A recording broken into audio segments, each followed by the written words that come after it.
As a founder at the intersection of entrepreneurship and technology, here are the stories that caught my attention this week and reading between the lines what they mean for you. First headline, ByteDance pledges to rein in AI video tool after uproar.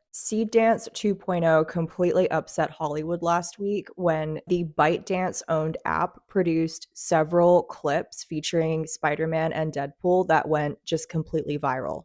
Dance 2.0 generates cinema quality clips with sound effects and dialogue based just on text prompts. Hollywood groups like the Motion Picture Association, which represents almost everybody, Netflix, Paramount, Skydance, Sony, Universal, Warner Brothers Discovery, and Disney sent a cease and desist to ByteDance demanding that they take down the infringing IP. My take on this is that ByteDance would rather seek forgiveness than ask for permission. It seemed like with Dance 2.0, they were seeing how far they could push Hollywood before Hollywood pushed back, and the answer seems to be not very far. The flip side to this story is that studios like Disney obviously want to protect their IP. At the same time, they're preparing for a future where AI is heavily integrated into their creation process, and they're investing in in-person experiences that AI can't replicate. It is not a coincidence that the incoming Disney CEO used to be the chairman of Disney Experiences. So that's their resorts, their parks, their cruises. So it does seem that these studios are okay with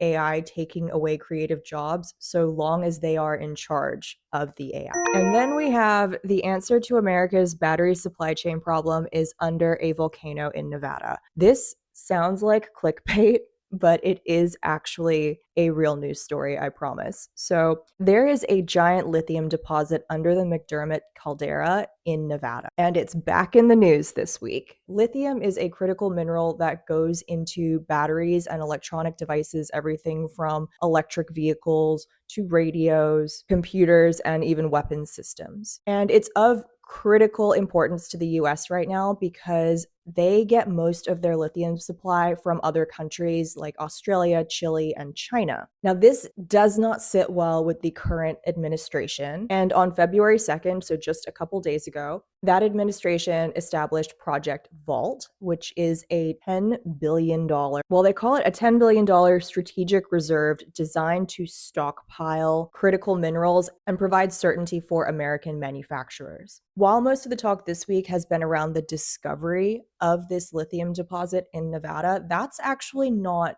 news. We have known that there was this white gold deposit in Nevada since 1977. But it was in 2023 that the American Battery Technology Company announced the results of a third-party study that found out exactly how much lithium there might be. And that's up to 40 million metric tons, to be specific. And according to earth.com, so take this with a grain of salt, that is worth, or a grain of lithium, that is worth $1.5 trillion.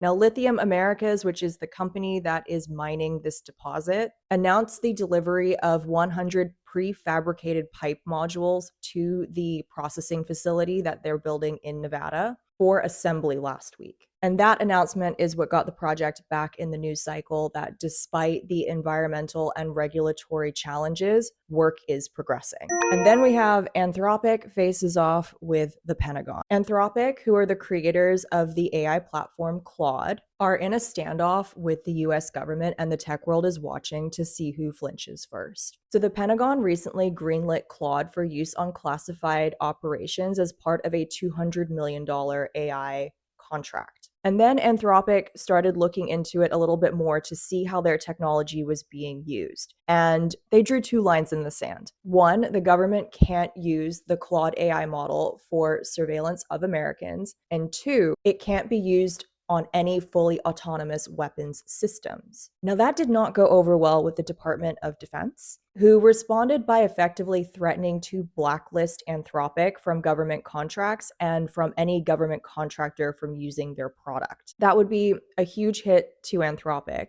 But what this dispute is really about is whether private companies can impose guardrails on how their products are used by a democratic government's military and intelligence agencies and We're about to find out. The backstory on this one is that Dario Amodi and his sister Daniela Amodi founded Anthropic in 2021 after leaving OpenAI. While at OpenAI, they, alongside with 15 other employees, had a falling out with OpenAI executives, including CEO Sam Altman. This falling out was over how ChatGPT should be built, controlled, and released to the public. They left, started Anthropic, and built Claude, this safer, more altruistic AI chatbot. Now, how Anthropic responds to Department of War will be a test of how true they are to their values, especially as they look to IPO in the next year to 18 months. And then we have Omega brings computer vision technology to the Olympics. For Milano Cortina 2026, the official timekeeper Omega, the watch brand, rolled out a computer vision system, which is a type of AI, to track athletes and equipment in real time. For sports like skiing and snowboarding, this replaced the need for the athletes to wear some of the physical sensors and the wearables that would ordinarily collect that kind of data.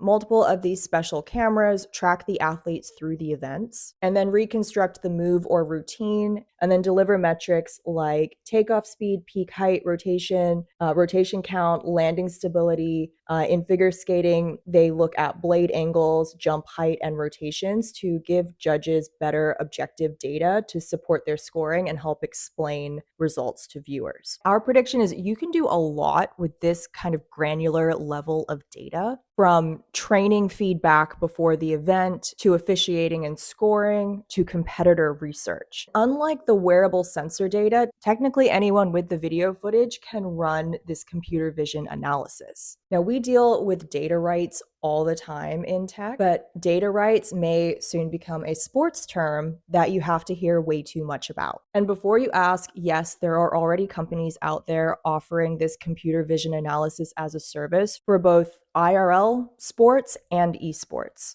So while the news cycle is generally obsessed with LLMs or language learning models, this is another application of AI that you definitely should know about. It gets a lot less airtime on the news, but it has real impacts because it's something that's used in our physical world. And then we have the next headline: US job claims fall. Yay? Applause? No? Okay. New numbers out this week show applications for new unemployment benefits fell, with around 206,000 people filing for claims for the week that ended February 14th. This is the biggest drop since November, and these numbers fall well below forecasts. So the tech layoffs have slowed, as we've seen, but they have not stopped. And the other half of this headline is that while the jobless claims are falling, Americans remain out of work. The number of people already on unemployment and collecting benefits, the so-called continuing claims, actually rose to 1.87 million, the highest in roughly 6 weeks. So that tells us that layoffs remain low, but people who do lose jobs are having a tougher time getting back to work. So if that's you and you see these numbers, know that you aren't an outlier. And at the same time, the statistics are not wrong. They're just showing one piece of the employment story. And if you're still in a job but concerned that you might be hit with a layoff and are thinking you might not return to a 9-to-5 and instead go freelance or start your own business, just remember that the best time to get set up to do those things is while you still have a steady paycheck coming in. Then we have Blue Owl Capital curbs fund redemptions. Blue Owl Capital is a major Wall Street player in private capital, which is another term for shadow banking or banking that operates outside of regulation. Now, they made headlines because they locked down one of their funds and told investors that they would not be getting their money back on their typical 90-day cycle like they're supposed to, and instead will pay back investors at their own discretion. Now, they did this freeze to prevent a bank run where everyone tries to pull their money out at once, and gave themselves a couple weeks to pay back their investor. Now, this is tech news because Blue Owl extensively funds technology companies, offering both debt and equity to high growth firms. And as of early 2026, software companies make up a significant portion of their portfolio. So the reaction to this news was actually for me, more interesting than the news itself. Dan Rasmussen, the founder at Verdad Capital, told CNBC that this locking down of funds was a canary in the coal mine for a larger systemic risk, like what we saw in the 2008 financial crisis, where lenders overextended themselves. Now, granted, this isn't quite at the scale of 2008, at least not yet. And that quote was just directly echoed across the internet. As Jamie Dimon of JP Morgan Chase pointed out last year, problems with private credit are not isolated. They are like cockroaches. Where there is one, there is more, even if you can't see them. So is Blue Owl just the first cockroach? Is it the canary? Or was it truly an isolated incident? Let me know what you think. And if you've never seen me before, my name's Laura Elliott. I'm the co-founder at Dauntless XR. And if you found this news analysis helpful, let me know by subscribing to the Becoming Dauntless newsletter. It's free on LinkedIn. We talk about this and much, much more every single week.